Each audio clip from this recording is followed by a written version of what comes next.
Hello everyone, I'm H2Icon from Online Nights, and this is Mass Effect Factions, the series where we give you the lowdown on the races of the Mass Effect trilogy. Each episode is structured into 4 sections: history, anatomy, military, and culture. This is episode 6, where we'll be covering the fan favourites, the Krogan. First up, history, the backstory of the Krogan up until the start of the games. The Krogan originated from Tuchanka, a harsh planet with scarce resources but teeming with giant predators. Throughout their history, the leading cause of death amongst Krogan was being eaten. That is until they invented gunpowder, and it quickly became death by gunshot, as wars over land and water were frequent. After achieving industrialization, however, the Krogan then had the technologies and weapons to survive their predators, but this led to a huge population boom. Tuchanka quickly became grossly overpopulated, and the conflicts eventually escalated into a catastrophic nuclear war in 1900 BCE. Tuchanka was reduced to a radioactive wasteland, the following nuclear winter driving most plant species to extinction. Krogan civilization collapsed and deteriorated into a multitude of tribal clans competing for survival amongst the ruins of their ancestors. The Krogan would have slowly died out had they not been discovered by the Solarians in 80 CE. The Solarians helped them to stabilize Tuchanka's dying atmosphere and set about culturally uplifting the Krogan, gifting them with education and advanced technology. But in exchange for this uplifting, the Solarians required the Krogan to fight for them against the Rachni, the insectoid race who was invading Council space at that time. With the assistance of the Solarians, the Krogan flourished, and within 2 generations a vast army joined the fight against the Rachni.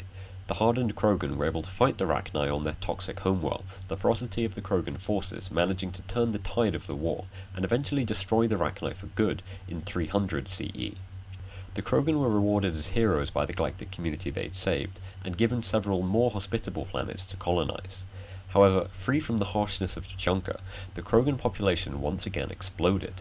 They began to spread aggressively through the galaxy, colonizing planet after planet, including some which had already been claimed by other races. Tensions rose until the Krogan took over the Asari colony world of Lucia in 700 CE. This was the final straw, and the Asari Solarian Council declared war on the Krogan.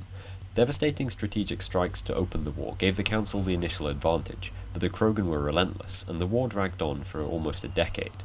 The war was finally ended by the entrance of the Turians, a newly discovered race which took the side of the Council and provided the reinforcements needed to drive back the Krogan. To break the Krogan spirit, the Turians unleashed the Genophage, a Solarian-designed bioweapon, in 710 CE. This forced the Krogan majority to surrender soon afterwards. However, several splinter groups continued fighting guerrilla wars for another 300 years until they were finally all crushed. In modern times, the Krogan are largely restricted to Tuchanka, which is strictly enforced as a demilitarized zone by the Citadel Council. They continue to live in separate clans with no central government, but although not treated with as a unified faction on the galactic stage, all races respect their potential should the Krogan clans ever unite. Secondly, biology, a description of the physical characteristics of the Krogan. The brutal environment on Tuchanka caused them to evolve to be extremely resilient. Krogan are large bipedal reptiles, adults stand 7 feet tall and weigh in at around 200 kilos. In addition to their size, their thick leathery skin is virtually impervious to cuts, and they also have incredible resistance to extreme temperatures, as well as being able to easily ingest toxins which would kill most other races. In order to survive against their natural predators, the Krogan evolved wide-set eyes, which gave them a 240-degree arc of vision, allowing them to better spot incoming assailants. Their shoulder humps store water and nutrients, allowing them to go without drinking for extended periods, another necessity on Tuchanka. The Krogan are made tougher still by their multiple major organs, having 2 hearts and 4 lungs, for example. These reserve systems allow individuals to remain functional even after receiving catastrophic internal damage. Additionally, instead of using conventional sensory nerves, the Krogan have an electrically conductive circulatory system, making them almost impossible to paralyze. Most impressive of all is the Krogan blood rage. When their body starts producing adrenaline, it suppresses almost all of their pain responses, allowing them to fight to the death no matter how badly injured. As a result of their sheer hardiness, Krogan can live for centuries, over 1,000 years in extreme cases. Due to the historically high mortality rates amongst Krogan on Tuchanka, they evolved to breed fast, females being able to produce around 1,000 eggs per year. However, this high fertility rate has now been counteracted by the Genophage.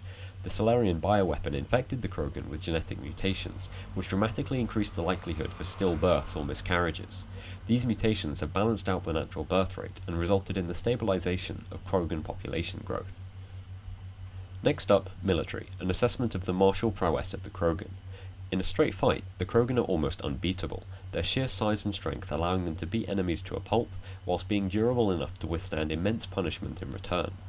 The Krogan capitalize on this advantage by preferring to fight in close quarters, using their trademark shotguns or brawling hand to hand in spaces where their generally more nimble opponents have no room to dodge around them. Krogan are also more than happy to fight dirty, biting, clawing, and even headbutting their way through the opposition. They also have a similar do-what-it-takes approach to conflict on a larger scale, showing full willingness to use hostages, nuclear weapons, and even genocide as a means of achieving victory. Biotics are rare amongst the Krogan, and high-tech equipment is in similarly short supply due to tensions with the Salarians and other more scientifically minded races. The Krogan are also lacking of a fleet, the Council forbidding them from building warships after the Krogan rebellions. It is also worth noting that they have no official military, owing to the lack of central government. Instead, each clan maintains their own forces equipped with non-standardized gear and severely lacking in vehicles and air support. But despite being scattered and poorly equipped as a people, the natural strength of the Krogan is still more than enough for them to be respected individually as the strongest in the galaxy. Finally, culture, a look at Krogan behaviors and society. Tuchanka conditioned the Krogan to be just as tough psychologically as they are physically, the lack of resources forcing them to be selfish. Krogan are generally individualistic and rarely trust others, however they show grudging respect for those stronger than themselves.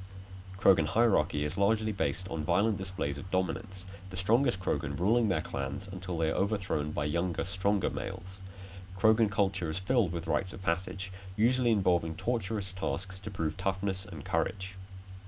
Due to the genophage, fertile females are in short supply, and are seen as prizes to be bartered and fought for.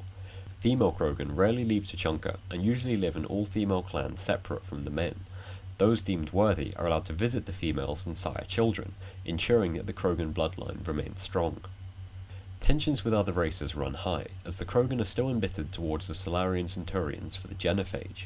They view other races as weak, and resent their relatively soft and easy lives. Krogan generally view their species as doomed to slowly go extinct, and thus many travel the galaxy in search of personal wealth and glory. Most make use of their muscle to find employment as bouncers, private security, or even pirates. The galactic community therefore distrusts and dislikes the brutish Krogan, but the Krogan hate them all right back. As always, this isn't a complete account of the Krogan, but we hope that this video has given a helpful summary. Please let us know what you've enjoyed, and if you have any suggestions for the series. I've been H2Acon, and I'll see you next time.